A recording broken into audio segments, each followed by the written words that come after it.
కాకా ఈ ముచ్చటింటే కొంచెం చేదుగా అనిపించచ్చు, కొంతమందికి మండచ్చు, బట్ ఇది నిజం కాక. నేను మొన్న ఒక ఊరికి పోయినప్పుడు ఒక లొల్లి చూసిన.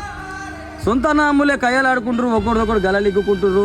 అలా అయ్యవని తిడుతూ ఉన్నారు. మా కోసం ఏం కమాయించినావు, ఉన్నంత కూడా కొట్టినావు, తాగినవు, చేసినావు అని అయ్యని తిడుతున్నారు, వాళ్ళు అవ్వని తిడుతున్నారు.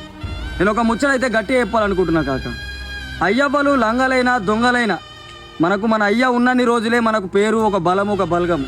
ఎందుకంటే ఇయ్యల రేపు సొంత పెదబాపు కొడుకులు, చిన్నబాపు కొడుకులు, అంతెందుకు అయ్యతోడ పుట్టిన పెదబాపులు, చిన్నబాపులే మనోళ్ళు గారు. ఒడ్ల కోసము గడ్ల కోసం అని పానాలు తీసుకొని చేసి దాకా పోతున్నారు, పగలు పెంచుకుంటున్నారు. ఎప్పుడెప్పుడు ఎదిగితే నాశనం చేద్దామా అయ్యిందని చెప్పేసి ఊతా ఉంటారు. సో నేనేమంటున్నా అంటే అందరి ఇళ్ళల్లో అయ్యవాళ్ళు ఒకే తీరు ఉండరు కాక. కొందరి ఇళ్ళలో తాగుబోతులు ఉంటారు, తిరుగుబోతులు ఉంటారు, అమ్మేసుకున్న వాళ్ళు ఉంటారు. కానీ ఎంత తాగినా, ఎంత తిరిగినా, ఎంత లంగైనా, ఎంత దొంగైనా మన వెనక మన అయ్యి ఉంటేనే మనకు బలము, బలగము. అంతేందుకు సొంత అన్నదమ్ములు గట్టిగా కలిసిన్నారనుకో వేరుడు మన జోలికి రావాలంటేనే భయపడతారు. మనమే కయ్యాలాడుకొని బయట వాళ్ళందరూ కలిసి అయిపోయి బజార్ అయినామనుకో గలీజ్ అయిపోతుంది.